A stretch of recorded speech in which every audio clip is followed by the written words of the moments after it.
جی بالکل، تبدیلی سرکار کے خلاف ایک بار پھر جو ڈاکٹر ہے وہ سڑکوں پر نکل آئے ہیں اور اس وقت احتجاج کر رہے ہیں۔ میں اس وقت پشاور پریس کلب کے سامنے موجود ہوں جہاں پر ڈاکٹروں کا احتجاج جو ہے وہ جاری ہے، جس میں کثیر تعداد میں جو ہے وہ ڈاکٹر شرکت کر رہے ہیں۔ میرے ساتھ اس وقت کچھ ڈاکٹر موجود ہے، آئیے ان سے بات کرتے ہیں کہ وہ یہ احتجاج کیوں کر رہے ہیں، ان کے مطالبات کیا ہے۔ جی آپ لوگ مجھے بتائیے کہ آپ لوگ یہ احتجاج کیوں کر رہے ہیں، اور تبدیلی سرکار تو کہہ رہی کہ ہم انصاف دیتے، پھر بھی آپ لوگ ہر وقت ہر دوسرے دن احتجاج کرنے نکل آتے، تو کیا کہیں گے؟ دیکھیے، آپ نے جو سوال کیا، میں کہتا ہوں کہ واقعی تبدیلی سرکار ہے، لیکن جن لوگوں نے تبدیلی کا جو حال کیا، اسی تبدیلی سے ہمیں نفرت ہے، کیونکہ ایسے ڈپارٹمنٹ نہیں ہے جس سے متاثر نہیں ہے۔ بے روزگاری میں اضافہ ہو رہا ہے۔ ہم اسپیشلائزیشن کے 1350 ڈاکٹرز نے اسپیشلائزیشن FCPS پارٹ 1 کا جو ٹیسٹ کیا ہے وہ کلیئر کیا ہے۔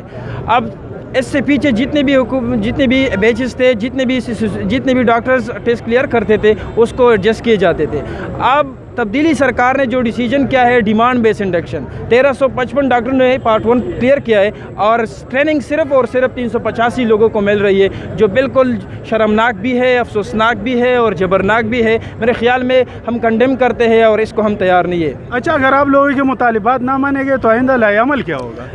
تو دیکھیں، تنگ آمد بجنگ آمد، جب انسان تنگ ہو جاتا ہے تو ڈیفینیٹلی وہ سڑکوں پہ آئے گا، اور ہم اپنی اسٹرائک کا جو دائرہ ہے وہ وسیع کریں گے، اور پھر روڈوں کو بھی بند کریں گے، اسپتالوں کو بھی بند کریں گے۔ یہ ہمارا، کیونکہ جب تک ڈیمانڈ ایڈریس نہ ہو تب تک ہم سڑکوں پہ رہیں گے۔